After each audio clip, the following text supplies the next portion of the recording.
Yo, man, y'all know what it is. Y'all know what it ain't. I'm in here with a legend, a straight legend, man. I don't even use that word when I interview people.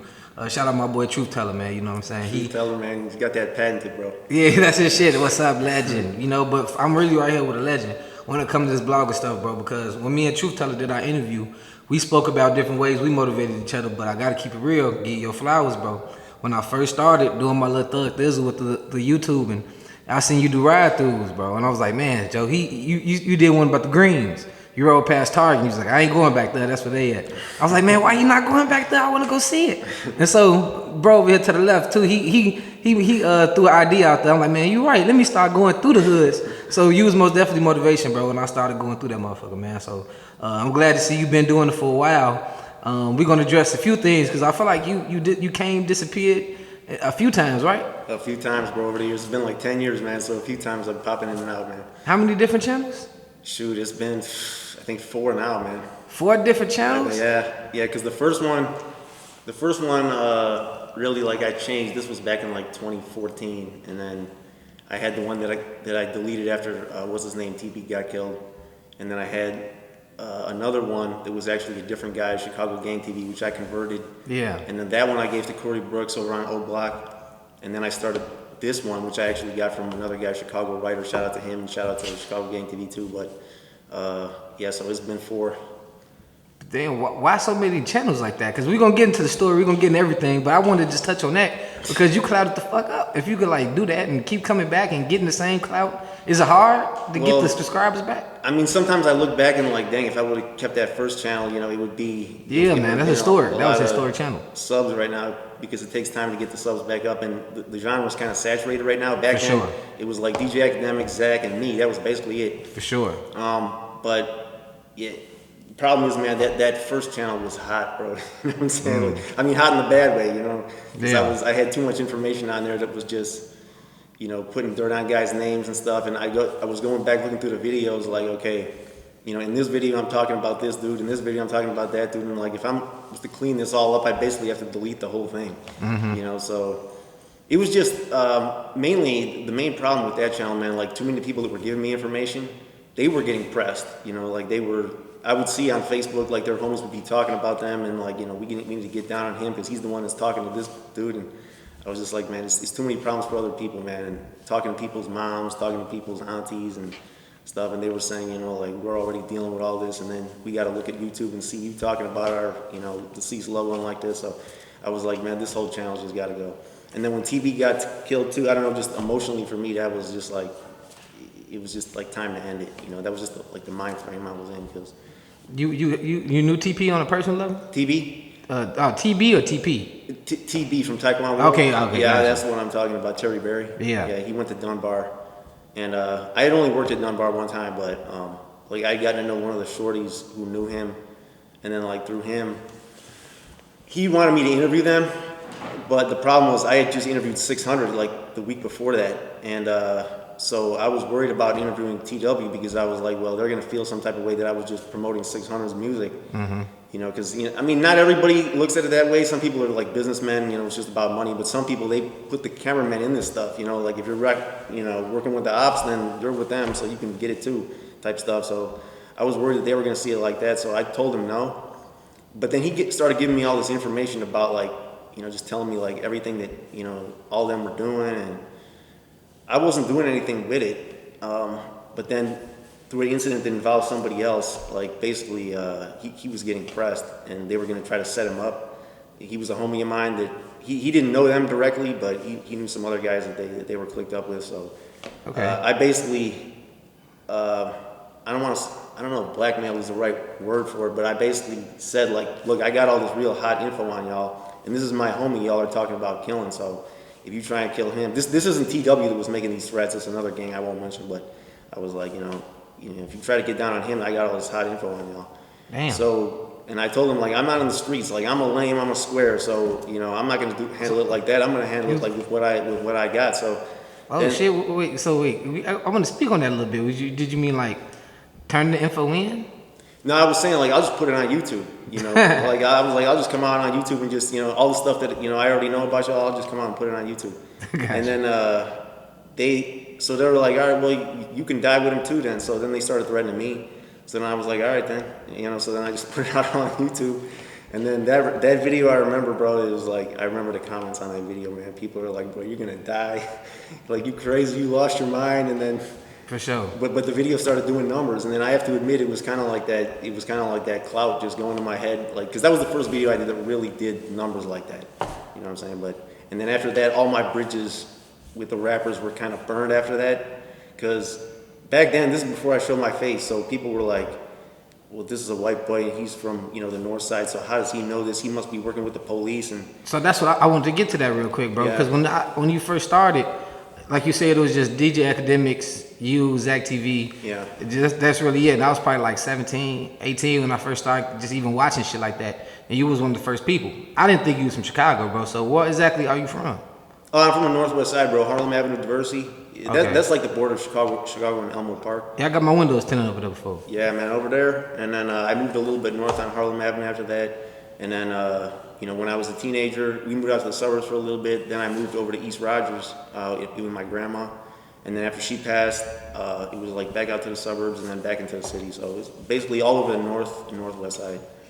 Okay, got you. And, during that time, bro, like, how was your upbringing? Was it like some of the same struggles that a lot of the other people that you know go through, or was it like a little better than most? Like, I had family members that went through that, but for me it was pretty good. Like, my mom and dad were making it happen, bro. Like, I never really had to worry about none of that stuff or hustle or anything like that when I was growing up. I mean, I had some friends that were doing that, but to be honest, like, where I was at, they were mainly just doing that because, like, just to fit in and be cool, you know what I'm saying? Like, that stuff, I never really needed to do that. Like, I had both my parents always in the house, so they were always, they had jobs and they were making it happen. So, yeah, I was good like that, man. But as far as, like, people trying to get down on us and just because of, where we lived at, it was a little bit of that. But that was a time, like I had mentioned in another video, when like, white guys really, they were gangbanging heavy, like, up until around, like, the 80s, like, the beginning of the 90s. People would still press me and say, like, where you from type stuff. But around the middle of the 90s, most of the white gangs started turning majority Hispanic. And what white gangs was those? Like the Royals? Yeah, by me it was the Popes, and then the Popes. The Insane Popes. Bro, it's named after the school, Nathaniel Pope Elementary School. That's where it originated, so they call themselves the Popes. So they still around? Yeah, it was. They're still around.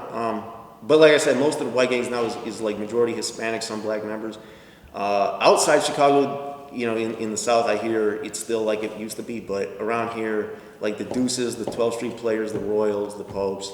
Ashland Vikings. I think that's a majority Mexican gang, but then the Insane C-Notes used to be a majority Italian gang. Shy West was like a Ukrainian gang. These are all like majority Hispanics now, bro. So we just started accepting Latino members because our neighborhoods changed. So by the mid-90s, I didn't really have to worry about the gangbanging thing anymore. The last time I had to worry about that was when I was locked up the first time. And I was locked up with some MLDs from Humboldt Park. And like, it was a bullcrap charge, like that I didn't actually even do. What you was locked up for?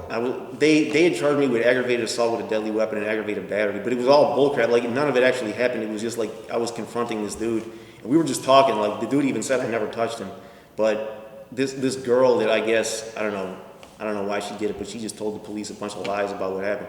So then they came in and charged me with that. So then when I was locked up, they came in and, like, they read off my charges when we were actually in Skokie, like, waiting for our bond hearings.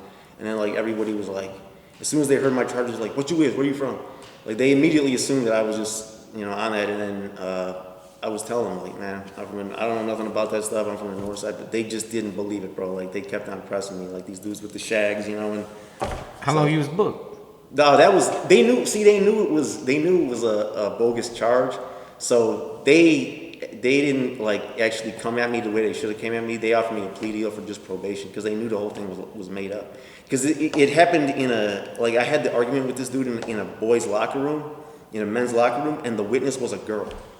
So for sure, how did she even see anything? You know what I'm saying? So the whole thing was made up. For sure. So that's why they went easy on me with that. So was that before or after you became a teacher? Because I see you was teaching too. Yeah, no, I was 18 when that happened, and then so I did probation, community service, supervision, and then I was on house arrest for a minute for that, and then I got that expunged in like 2003, and then and then I got my job I graduated college, got a job as a sub teacher.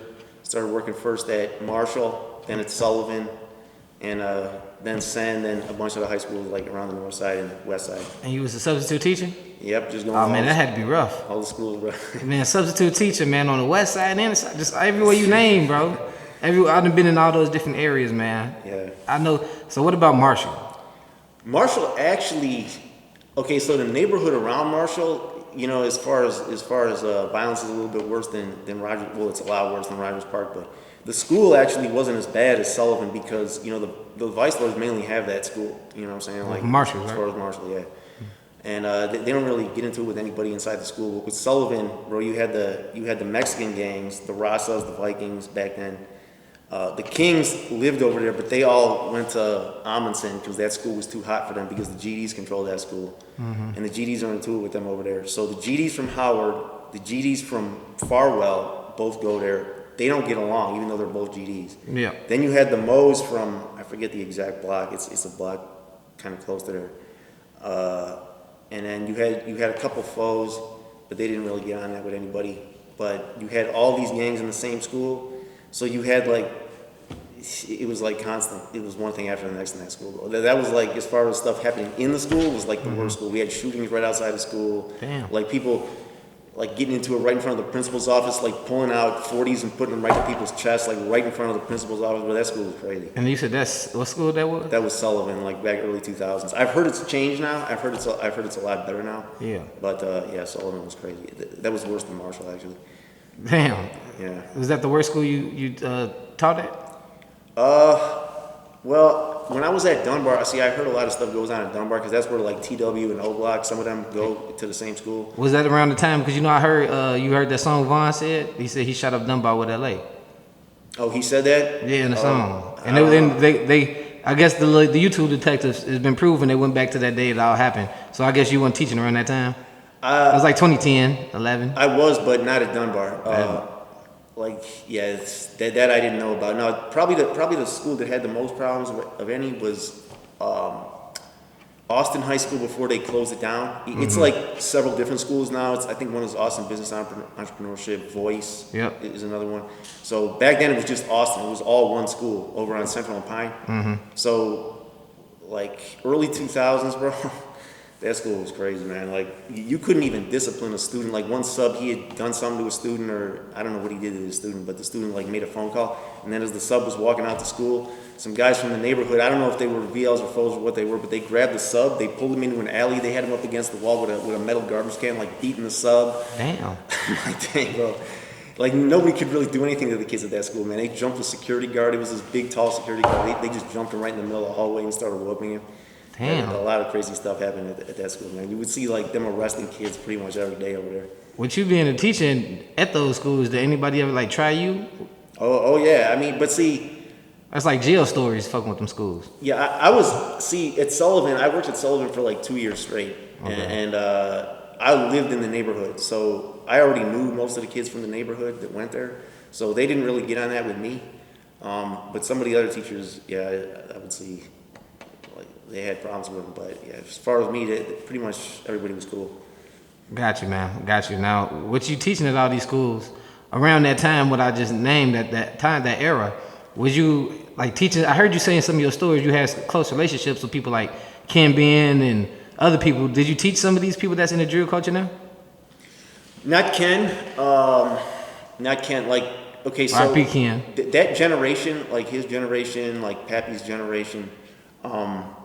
I had moved on to other schools by that point. But even on the west side, anywhere, like, what did you?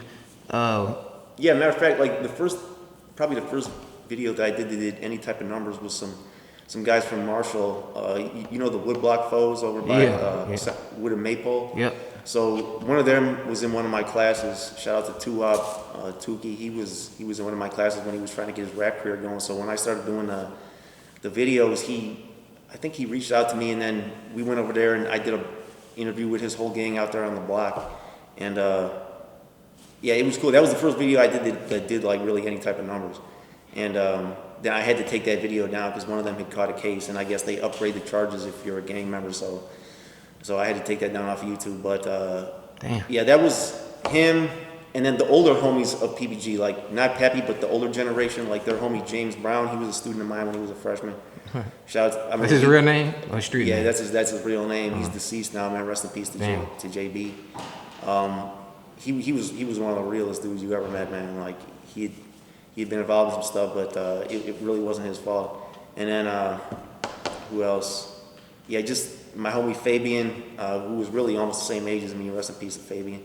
Just a lot of dudes that people from that neighborhood know, man. I had in school back then. This was like 04 to like 07. For sure, gotcha, man. So around what time did you start even doing YouTube? I was on YouTube, probably around like 09, 010, but I wasn't really making any videos. What got me into it was watching DJ Academics, the War in Chirac. Mm-hmm. And I mean, shout out to DJ Academics, he was doing his thing, and he was popularizing the city and like putting a spotlight on it. But I wanted to give like a perspective of somebody that lives here, because it was certain things that I would hear him say that I was like, I wanted to like correct it or say something, not correct it, but give a more inside angle on it. And I couldn't do that, so I just started making videos, and the channel didn't really grow that much until Pappy had passed. That was the first time when I really started to get viewers, because I made a video about him and his guys, and then people were like, okay, this is somebody that's actually from the city. And then when I started actually driving around showing the blocks, which I started doing because I wasn't doing that at first, but people were like, this guy's not from Chicago. I guess, see, the image of Chicago back then was just like drill rap. That was it. Like, that was all people knew. So when they heard like a white guy's corny, voice on the camera, they're like, well, this guy must not even be from there. So I'm like, all right then. So I just went out there on the block and just started making all the videos on the block. And then the rappers started hitting me up for interviews, and it just grew little by little like that. So before even with that type of content you was making, man, I see this is what I love about your channel, bro. I could go there and get like the shit that you see in the news about like when that sheriff lady got ran over in front of the county. You covered that. It was a lot of different cases that you covered, man, about just regular street shit. And was that like really your real aim? Yeah, I wanted to because what would frustrate me about the regular news, they would just say, well, this guy was killed and it was a gang-related shooting. But that was really all the details they would tell you about it. They wouldn't go into depth beyond that. So I wanted to give more of the backstory to some of the stuff that was happening. Now, eventually I went overboard with that and went a little bit too much in depth, but, then I pulled that back. You went the real depth, man, with the Flores twins and stuff like that, man. Oh, when you start talking about them, man. Yeah. Like, how much when you start doing that research, man? Like, what did you uncover some stuff that ain't been talked about before? I mean, well, not with them, but with like some of the street gangs, and stuff. Because once people saw that I was willing to put that information out there, people started hitting me up from all over the city, bro. Like just people from the block, neighbors, moms, aunties, like some of their girlfriends would hit me up privately in the DMs and be like, what just happened over here? Like that was him, and I couldn't always believe it, so I was careful about what I put out, but. Like people just started looking at me as like some type of anonymous tip line. So I started getting all this flood of info, and then some of it I would put out, some of it I wouldn't. But yeah, eventually I pulled a lot of that back. But I mean, it was hard because it was doing numbers when that was going on. So when you was doing all that, bro, like what was like your first? I want to say because they look at YouTube as the people who solve cases.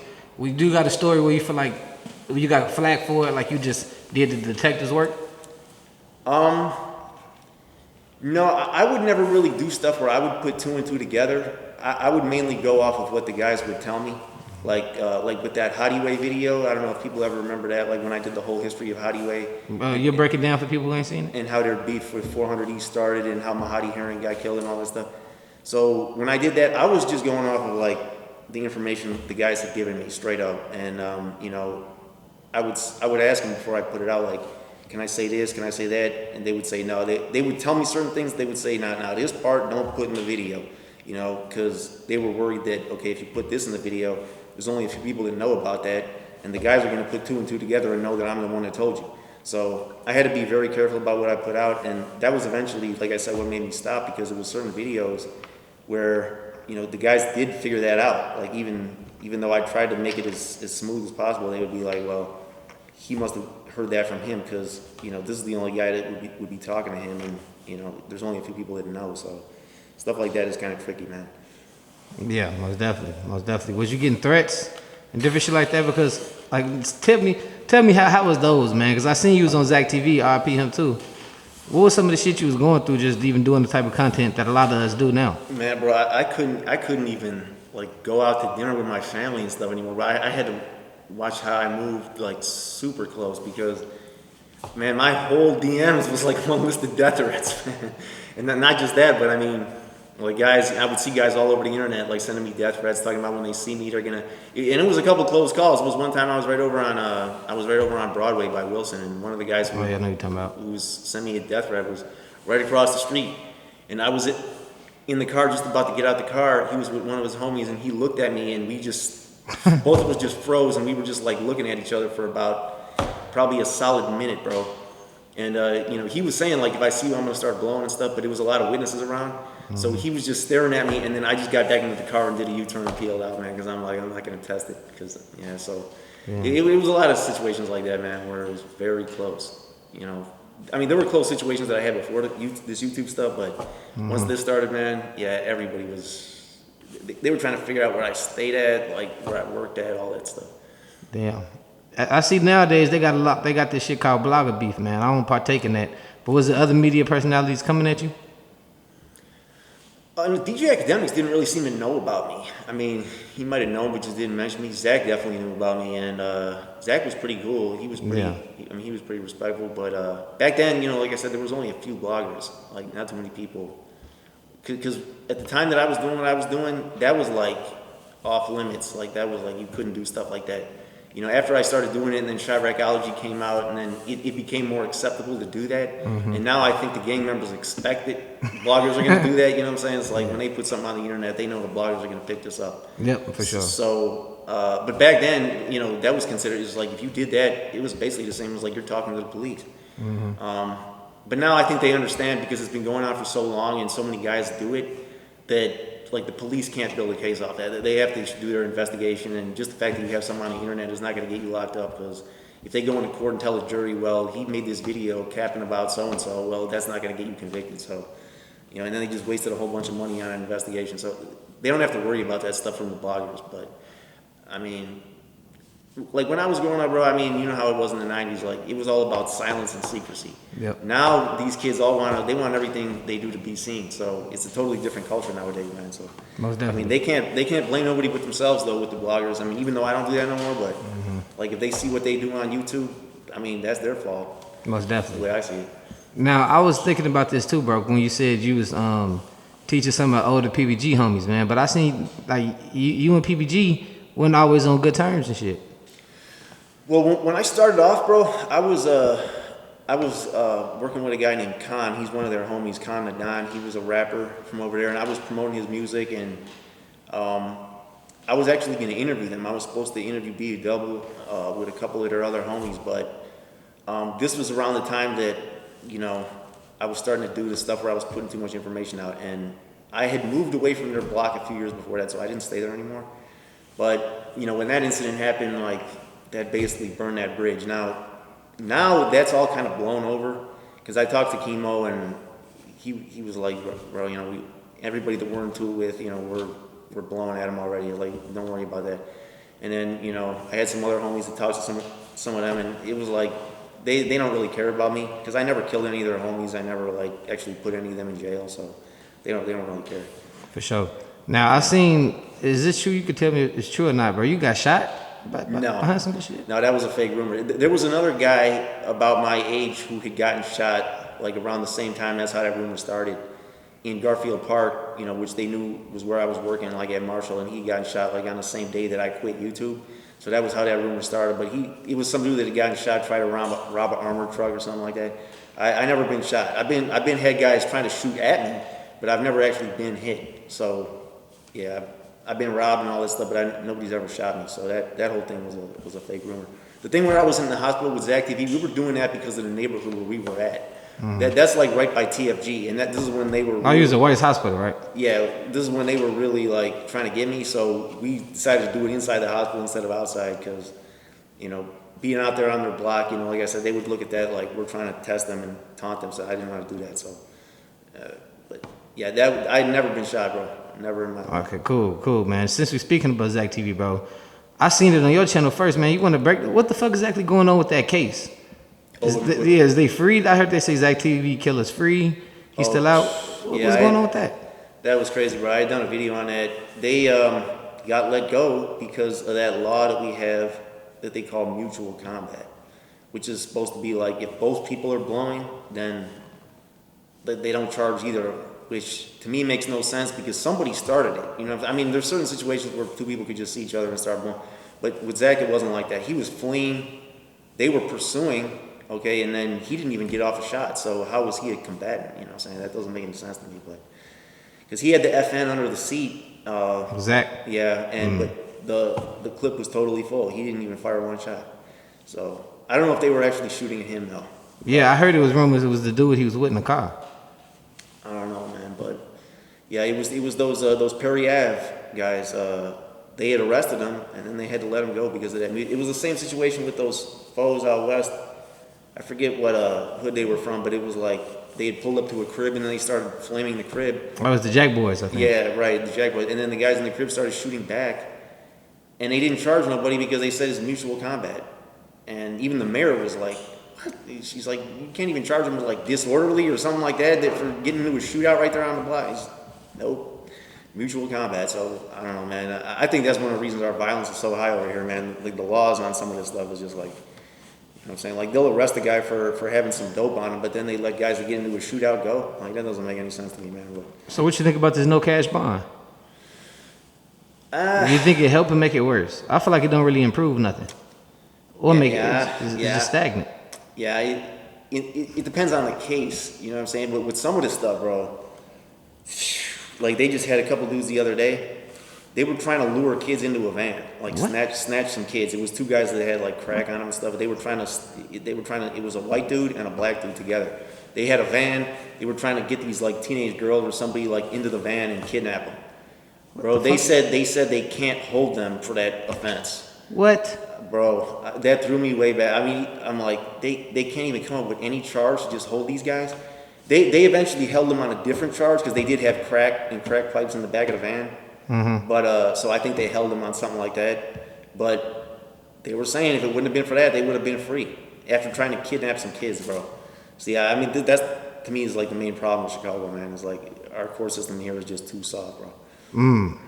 Damn. In some respects, in other ways, it's too hard, you know. But you know, on some stuff, it's too soft. So, I mean, I don't. The Chicago violence, man, that shit's so fucked up. And I'm glad you even spoke about it, bro. This is everybody in this room being from Chicago. It seemed like it's affecting everybody else on the outside of the world when they just so shell shocked by it. Not shell shocked, but just shocked by it. But on the inside, it seemed like it's an everyday occurrence. So with all that being said, bro, when you was covering this shit, did you ever feel like we was adding to the problem, like far as bloggers? Yeah. See, I don't feel like, okay, so people were accusing me of like saying, you got this guy killed or you got that guy killed. And, you know, just having known so many guys that are in the streets, I know that they aren't like trying to figure out who to slide on based on YouTube. You know what I'm saying? Like if they, you know, something happens on their block, they're going to find out about that from their own homies on their own block. Like they're not going to go on YouTube and be like, who just shot up our block? So I didn't feel like we were getting anybody touched as far as that. But what eventually started happening was, you know, it was just adding to the clout that some of these guys were getting. And even though I don't think that was getting anybody smoked, it still was just adding to like the pain for their families and just doing a bunch of other stuff that just I thought was foul. So that was why I stopped doing that.